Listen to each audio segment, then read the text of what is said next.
They claimed the jungle was empty, until he met the hidden alien queen. First contact in the Forgotten Wilds.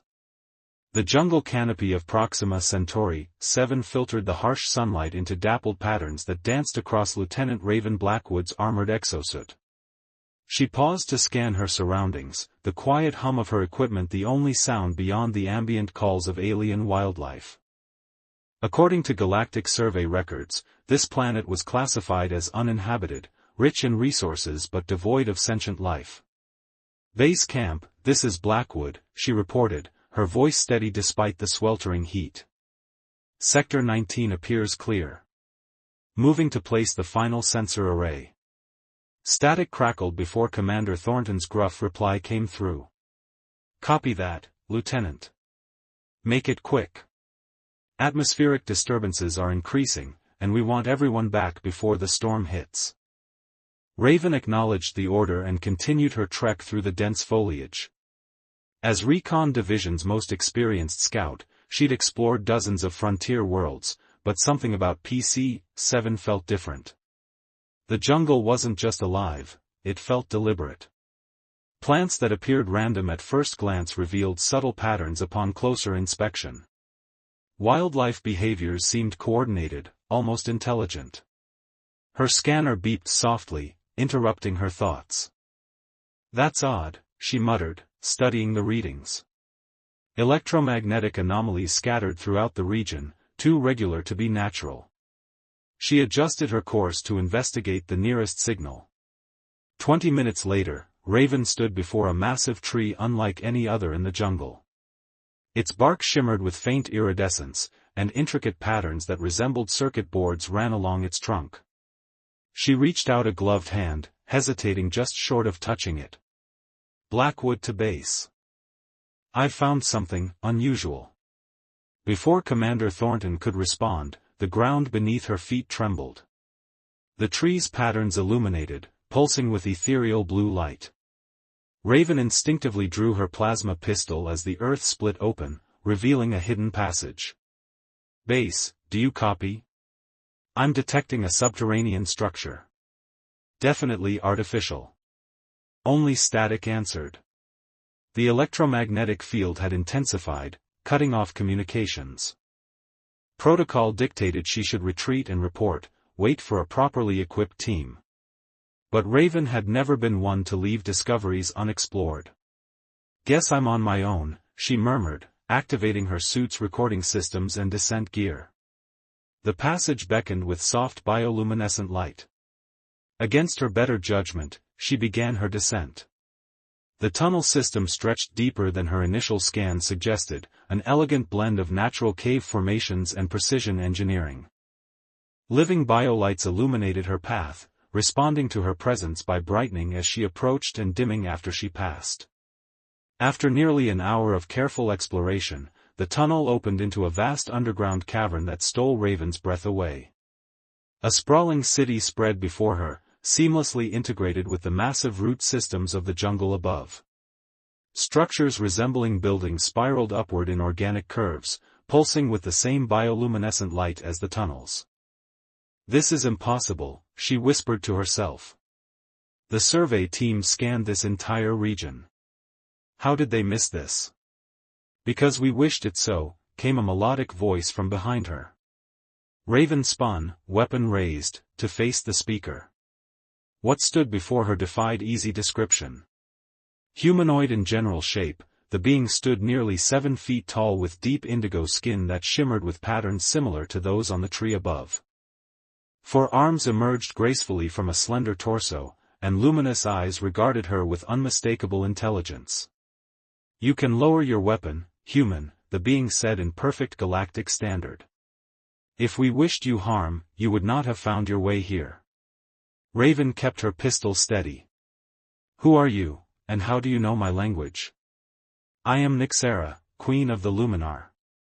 "As for your language," the alien gestured elegantly, and holographic displays appeared, showing feeds from the human base camp and orbiting ships. "We have been observing your kind since your arrival. Your communication methods are primitive, but not difficult to decipher." "That's impossible. Our systems would detect surveillance. Nixera's mouth curved into what might have been a smile. Your technology relies on principles you understand. Ours does not. Slowly, Raven lowered her weapon but kept it ready. The Galactic Registry lists this planet as uninhabited. And we prefer it remain so. Nixera motioned for Raven to follow as she turned toward the city. Come. Since you have found us, there are things you should understand. Against her training, but driven by curiosity and wonder, Raven followed. As they walked through the subterranean metropolis, she observed Luminar citizens going about their lives. Some worked with living technology, coaxing plants into complex shapes that served as computing systems. Others tended to massive vertical gardens that produced exotic fruits and vegetables. Your people live in harmony with the environment, Raven observed. We are the environment, Nixera corrected. What your kind sees as separate entities, people, plants, animals, technology, we understand as aspects of a single living system. They arrived at what appeared to be a central command center, a chamber where massive root structures converged to form natural columns around a circular platform. Nixera placed her upper hands on a console, and the room came alive with holographic displays showing the planet and surrounding space. For millennia, we have remained hidden from the wider galaxy. Your species is not the first to visit our world, but most leave quickly, finding nothing of value according to their limited perception. But why hide? The Galactic Alliance offers protection and trade to all sentient species. Nixera's luminous eyes darkened. We have observed your alliance and its history. When powerful civilizations discover less technologically advanced ones, the outcome rarely favors the latter. Resources are stripped, cultures are eroded, and independence is lost. Raven couldn't argue against the historical truth in those words. The alliance had improved over centuries, but its past contained plenty of exploitation. Yet you've revealed yourselves to me, she noted. Because circumstances have changed. Nixera gestured, and the holographic display shifted to show a fleet of ships approaching the system. These vessels do not bear alliance markings. They will arrive within 3 days. Raven studied the configuration. Mercenaries. Probably hired by one of the resource conglomerates. They often move ahead of official exploration to claim valuable discoveries. Their weapons systems are considerable, Nixera observed. And their transmissions, which we have intercepted, speak of resource extraction and clearing operations. The implication was clear. The mercenaries would strip the jungle bare, never knowing, or perhaps caring, about the civilization beneath. My people would never allow such destruction. If I report your existence, then your superiors would establish protective custody over our world, Nixera interrupted. Different conquerors, different methods, but the same result. Raven fell silent, unable to deny the possibility. Even the most well-intentioned alliance officials would insist on oversight and integration, forever changing the Luminar way of life. What do you want from me, then? She finally asked. Nixera's 4 hands performed an intricate gesture, and a small seed-like object appeared, floating between them. I propose cooperation on our terms. Neither your kind nor these approaching mercenaries understand the true power of this world. Together, we might demonstrate why that is a grave mistake. You're suggesting we fight? Raven asked, surprised. I'm suggesting we teach, Nixera corrected. Humanity believes strength comes from domination. The Luminar know it comes from symbiosis. The floating seed drifted toward Raven, stopping just before her. This is a Nexus seed, containing the collective knowledge of our people's bioengineering. Your tactical mind combined with our biological technology could create something unprecedented. Raven stared at the seed, understanding that this moment represented a crossroads not just for her, but potentially for human-alien relations throughout the galaxy. What exactly did you have in mind? She asked. Nixera's patterns glowed brighter. Something neither human nor Luminar alone could achieve. Something that will ensure both our people survive what comes next. Forging an alliance. Commander Thornton's weathered face filled the makeshift communications display, his expression cycling through disbelief, anger, and finally reluctant acceptance as Raven explained her discovery. "Let me get this straight, Lieutenant," he said, running a hand through his salt and pepper hair. "You've allied with an advanced alien civilization that's been hiding under our noses, and together you're planning to repel a mercenary fleet without alliance backup?" "That's correct, sir," Raven replied, standing tall despite her exhaustion. 3 days of intensive work with the Luminar had left her physically drained but mentally exhilarated.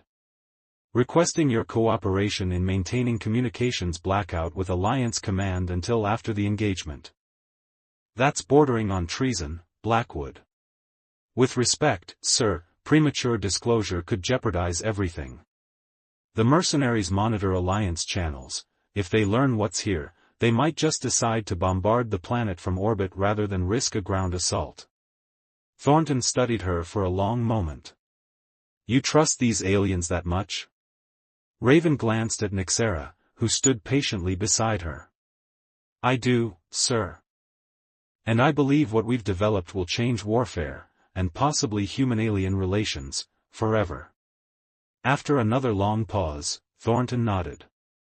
"You've got 48 hours.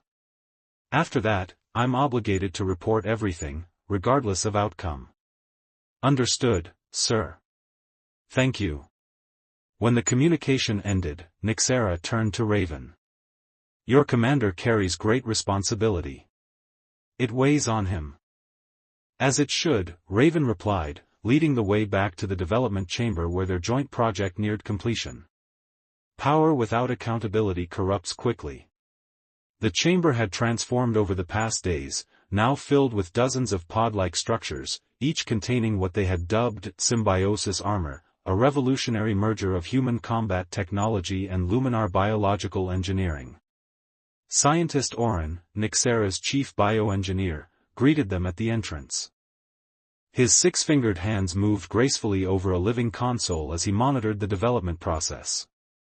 "The integration is proceeding faster than anticipated," he reported. "The human genetic templates have proven more adaptable than our models predicted." "Humans evolved to adapt quickly," Raven explained, inspecting the nearest pod. Inside, armor similar to her exosuit was being enveloped by living tissue, forming neural connections and biometric interfaces. "It's our greatest strength and sometimes our greatest weakness." Nixera placed a hand on the transparent surface. "The mercenaries have entered the system. Their scans have begun." "How are your concealment systems holding?" Raven asked. "They see what we wish them to see, a resource-rich world without sentient inhabitants," Oren replied. "But they will send ground forces soon to establish mining operations." Raven nodded, mentally reviewing their strategy. "And when they do, they'll find us waiting."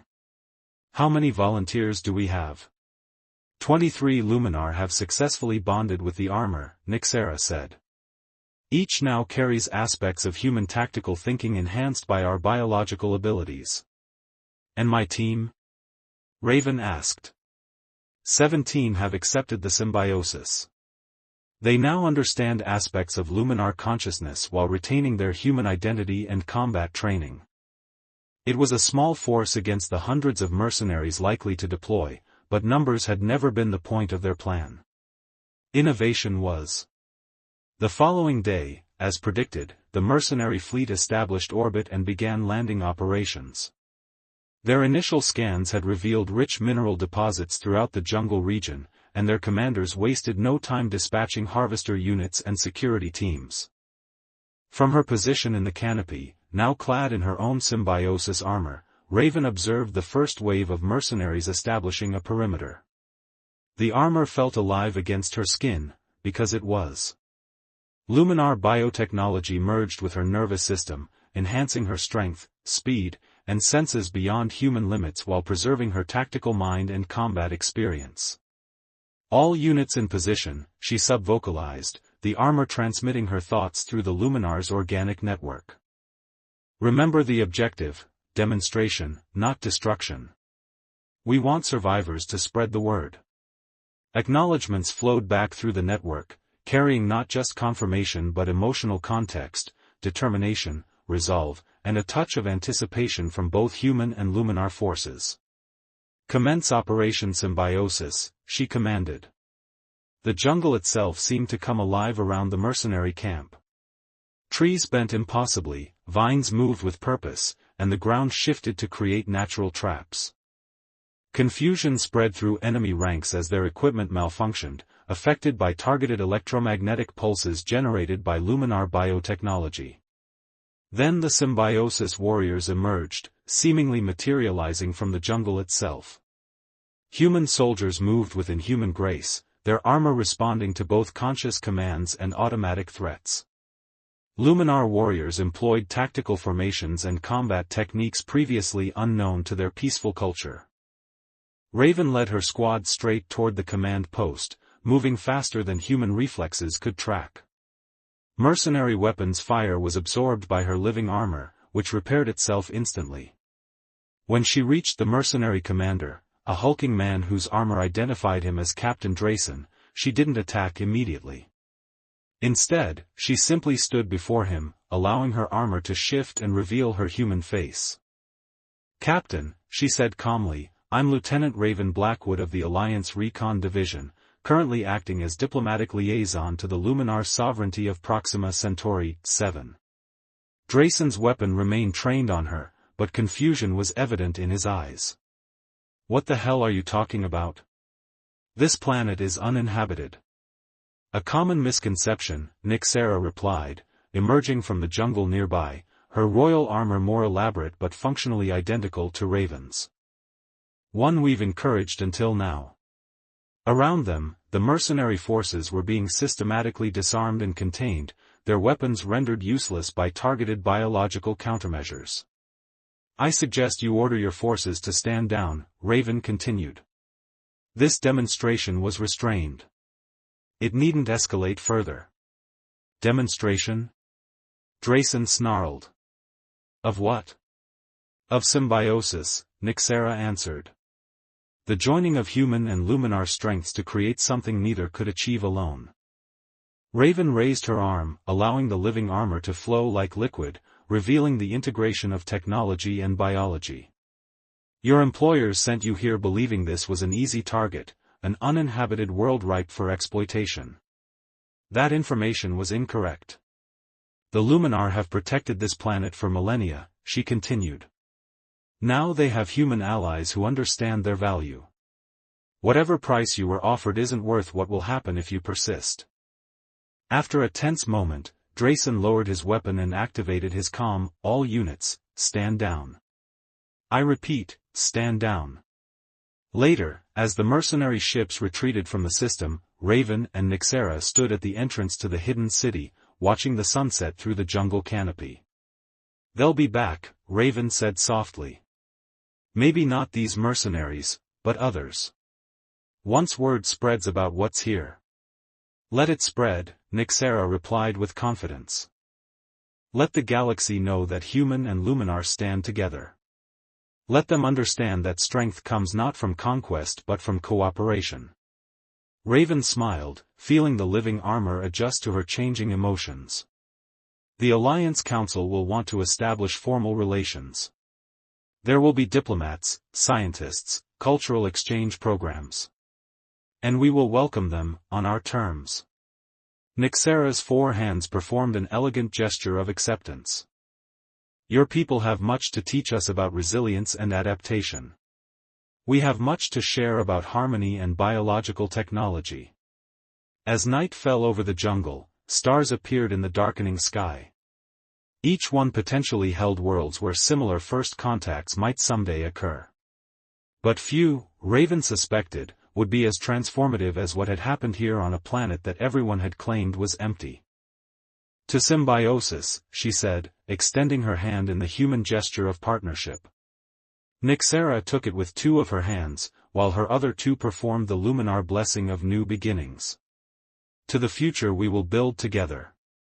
Around them, the jungle pulsed with life, no longer hiding its secrets but proudly displaying the harmony of natural and engineered systems, much like the new alliance forming between two species who had found strength in their differences rather than conflict.